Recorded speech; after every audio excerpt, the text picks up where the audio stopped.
बघा सगळ्यांनी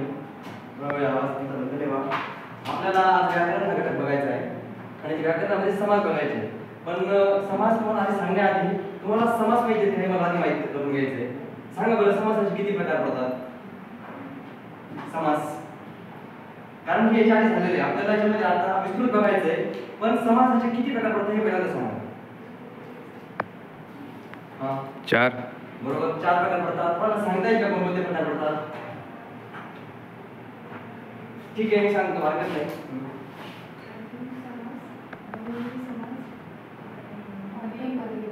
नाही मग बरोबर सांगितलं पहिले दोन. पण मध्यम पदरूपी समास हा जो उपप्रकार आहे तत्पुरुष समासाचा. ओके द्विगु समास अजून द्वंद्व समास अजून अव्ययभाव समास. बघा 4 प्रकार आहेत: अव्ययभाव, तत्पुरुष, बहुव्रीही आणि द्वंद्व समास. द्विगु समास हा देखील तत्पुरुष समासाचा उपप्रकार आहे. परंतु आजच्या भागामध्ये आपल्याला फक्त अव्ययभाव समास आणि तत्पुरुष समास हे दोनच समास बघायचे आहेत.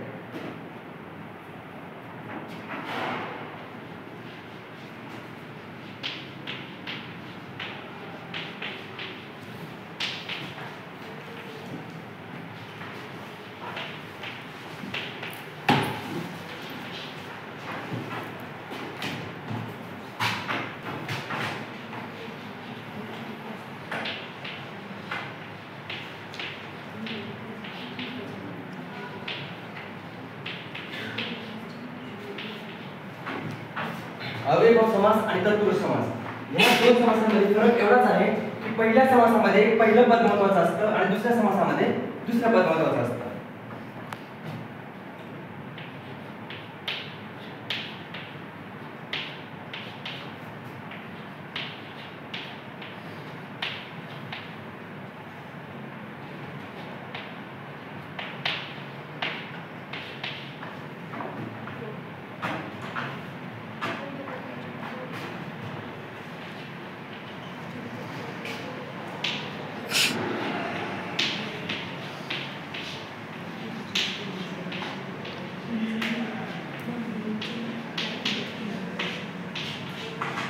पद महत्वाचे. आता उदाहरण दाखल सांगतो म्हणजे तुमच्या लक्षात येईल. त्यानंतर पुस्तकं सगळ्यांकडे नाही आहेत पण मी ग्रुपला एक पीडीएफ टाकलेली आहे ती सगळ्यांनी ओपन करा तोपर्यंत. बघा सगळ्यांनी बघा पटकन तोपर्यंत मी ते उदाहरण लिहून घेतो.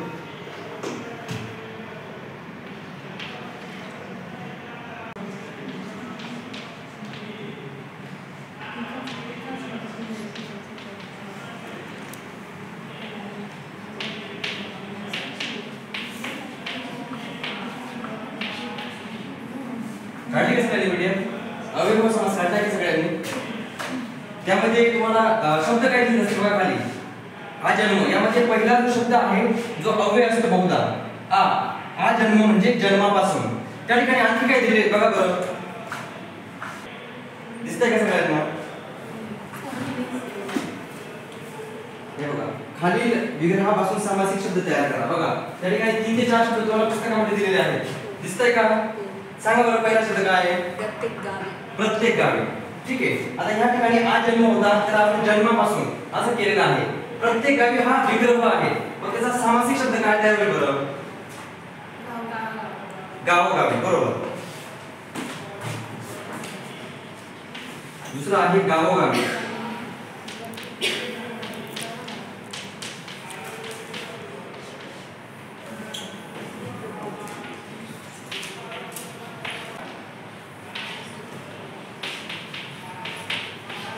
त्याच्यानंतर दुसरा शब्द काय आहे? प्रत्येक पावलावर. याचं काय होईल बरं?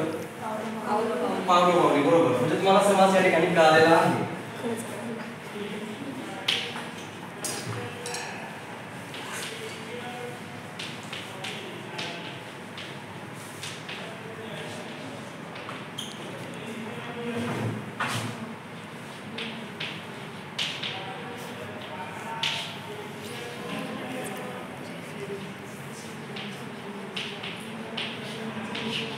ठीक आहे, अजून एखादा तिसरा आहे का तिथे? नाही. मग या ठिकाणी आता आपण तुम्हाला यामध्ये काही शंका असेल आधी विचारा, मग आपण तत्पुरुष समासाकडे जाऊ. काही शंका आहे कोणाला? नाही. ठीक आहे, आपण आता तत्पुरुष समासाकडे जातो. तत्पुरुष समासामध्ये खूप उपप्रकार होतात. बहुतेक 7 उपप्रकार यामध्ये पडत असतात, परंतु एवढे उपप्रकार तुम्हाला नाहीये. जे महत्त्वाचे आहेत ते आपण या ठिकाणी बघणार आहोत. जे पहिलं वाक्य या ठिकाणी आहे ते आहे आपलं महाराष्ट्र. पहिला शब्द महाराष्ट्र.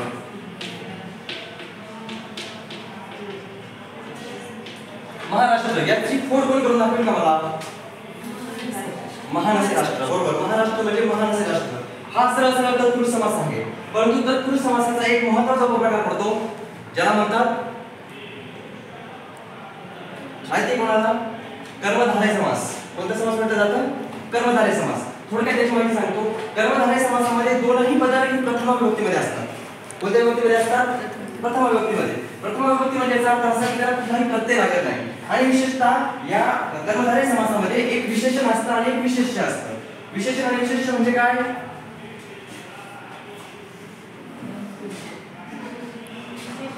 विशेषण म्हणजे काय ते सांगा बरं आधी. म्हणजे विशेषण आणि ते विशेषण ज्याच्याबद्दल माहिती सांगते. म्हणजे कोणाबद्दल माहिती सांगते? ते नामाबद्दल. म्हणजे नामाला विशेषण म्हटलं जातं. आलं लक्षात? या ठिकाणी आता महाराष्ट्र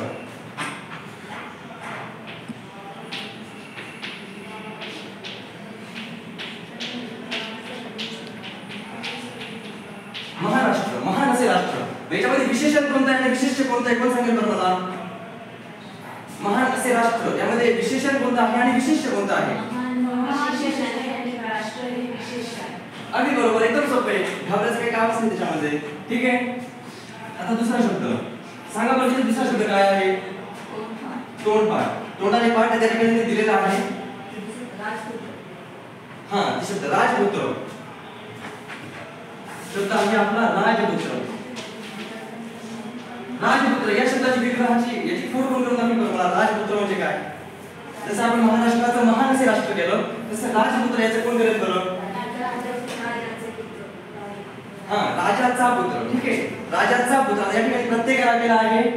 7 प्रत्यय लागलेला आहे. या ठिकाणी दोनही पद प्रथम विभक्तीमध्ये होती त्यामुळे हा कर्मधारय समास होता. परंतु या ठिकाणी 7 प्रत्यय लागलेला आहे. हा कोणता समास होईल? तत्पुरुष समासाचा कोणता प्रकार होईल? षष्ठी तत्पुरुष. विभक्ती तत्पुरुष समास. कोणता समास? विभक्ती तत्पुरुष समास. या ठिकाणी पण विभक्ती असते परंतु ती प्रथमा असते. तर या ठिकाणी 7 प्रत्यय लागलेला आहे. 6 म्हणजे कोणत्या विभक्तीचा तो प्रत्यय आहे? षष्ठी. चाची चेचा.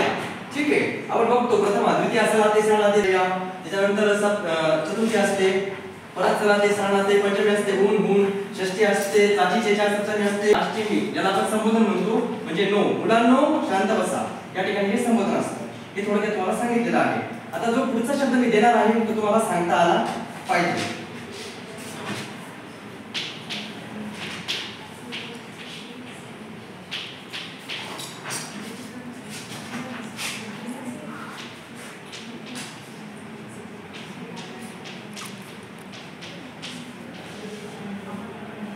क्रीडांगण. याचं कोण सांगेल बरं मला विग्रह? क्रीडांगण. क्रीडांगण थोडा विचार सांगायला आहे परंतु थोडा विचार करा. नाही नाही काही त्याच्यामध्ये त्या दोन शब्द क्रीडा आणि अंगण यांना जोडणारा काही मध्ये शब्द असणार आहे. क्रीडेसाठी अंगण याचा पर्याय याचा विग्रह कसा होतो? क्रीडेसाठी अंगण. मग आता हा देखील विभक्ती तत्पुरुष समास आहे. मग आता ही विभक्ती लागलेली आहे साठी. यासाठी कोणती विभक्ती आहे बरं? जसं मी आता सांगितलं की 8 विभक्ती आहेत. त्यापैकी कुठली विभक्ती आहे बरं? बघा ठीक आहे, पुन्हा तुमचा वर्ड आहे. या ठिकाणी चतुर्थी विभक्ती आहे. कारण आता तुम्ही म्हणशाल की द्वितीय पण सलाते सलानाते आहे आणि चतुर्थी पण सलाते सलानाते आहे. याच्यात फरक काय आहे? तर द्वितीयमध्ये कर्म हा कारक असतो आणि चतुर्थीमध्ये संप्रदान कारक असतो. संप्रदान याचा अर्थ असा असतो की दान देण्याची क्रिया या ठिकाणी होत असते. क्रीडेसाठी अंगण, ते अंगण क्रीडेसाठी दिलेलं आहे, ते दानाची क्रिया त्यामध्ये होते आहे म्हणून याला संप्रदान कारक म्हटलं जातं. आणि ज्या ठिकाणी संप्रदान कारक असतो त्या ठिकाणी चतुर्थी विभक्ती असते. त्यामुळे हा समास आहे तत्पुरुष समासाचा जो प्रकार आहे चतुर्थी विभक्ती तत्पुरुष समास. आलं लक्षात?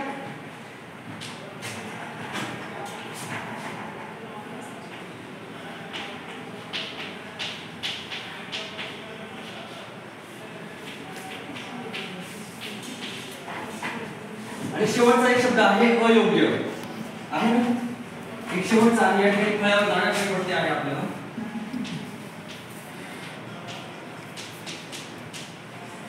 अयोग्य हा शेवटचा शब्द आहे आपल्या आजच्या तासिकेचा.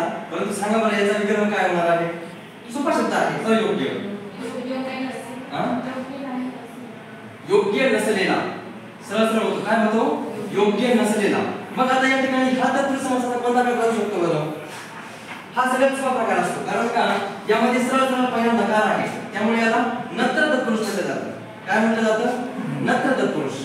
या ठिकाणी नकार येतो त्या ठिकाणी नत्र तत्पुरुष समास होतो, आणि ज्या ठिकाणी पहिला संख्या असते त्या ठिकाणी द्विगु समास होत असतो. ठीक आहे.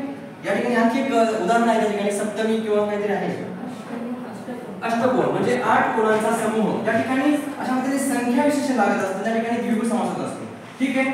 अशा प्रकारे 7 प्रकार त्यामध्ये पडत असतात. मग ते नत्र तत्पुरुष असेल, मध्यमपदलोपी तत्पुरुष असेल, त्यानंतर उपपद तत्पुरुष असेल, पुदंत तत्पुरुष असेल, नत्र तत्पुरुष असेल, कर्मधारय असेल, अशा प्रकारे समास त्यामध्ये भरपूर आहेत.